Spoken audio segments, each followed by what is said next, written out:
मैं एक सांड हूं।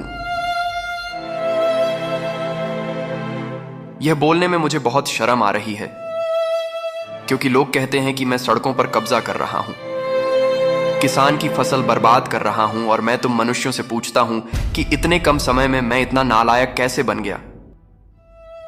मैं तो हजारों सालों से तुम्हारे पूर्वजों की सेवा करता आया हूं,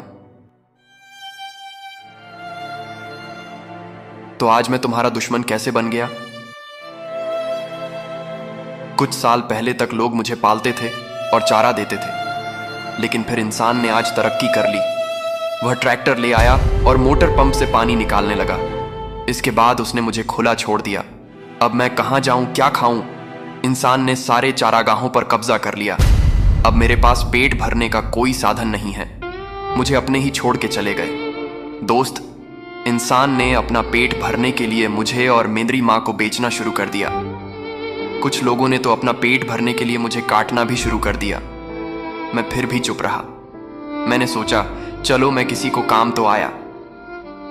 मेरी मां ने मेरे हिस्से का दूध देकर तुम्हारे बच्चों को पाला।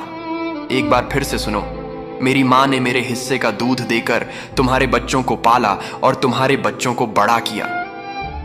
लेकिन आज उन्हीं बच्चों ने भी मुझे खुला छोड़ दिया। पिछले कुछ सालों में कुछ इंसान दोस्तों ने मुझे काटे जाने से बचाने के लिए अभियान चलाया, तो कुछ लोगों ने मेरे लिए अपनी जान भी दे दी। मैं किसी को मरवाना नहीं चाहता। मेरे दोस्त, मैं सिर्फ इतना कहना चाहता हूं कि मैं तुम्हारी जिंदगी भर सेवा करूंगा। मैं तुम्हारे घर के सामने हमेशा बंधा रहूंगा। थोड़े से चारे बदले तुम्हारे खेत जोत दूंगा, कुएं से पानी निकाल दूंगा और गाड़ी से सामान ला दूंगा। बस मुझे अपना लो, बस मुझे अपना लो। मुझे नहीं तो मेरी माँ को एक बार अपना लो। वह बेचारी घर घर भटकती है, प्लास्टिक खाती है। एक समय था जब लोग मेरी माँ को पूजते थे। आज वही लोग डंडा मारते हैं और भगाते हैं। लेकिन क्या मेरा यह निवेदन तुम्हारे दिल को छू पाएगा? बिल्कुल नहीं, क्योंकि तुम लोग तो अपने बूढ़े माँ बाप को भी घर से बाहर निकाल देते हो। तो फिर मेरी क्या औकात है? एक समय था मेरा जहां कभी चारागाह हुआ करते थे, और अब शॉपिंग मॉल या बड़ी बड़ी इमारतें बन गई हैं। कुछ नेता गोरक्षा के नाम पर सिर्फ राजनीति करते हैं, लेकिन असल में कुछ नहीं करते। जो दावे तो बड़े बड़े करते हैं, लेकिन जमीन पर काम नहीं करते।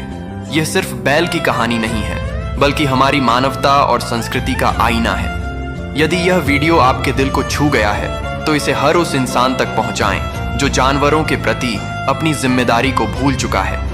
क्या आप इस सच्चाई को नजरअंदाज करेंगे या कुछ बदलने की पहल करेंगे? आइए हम सब मिलकर इन बेचारे जीवों के लिए एक बेहतर दुनिया बनाते हैं।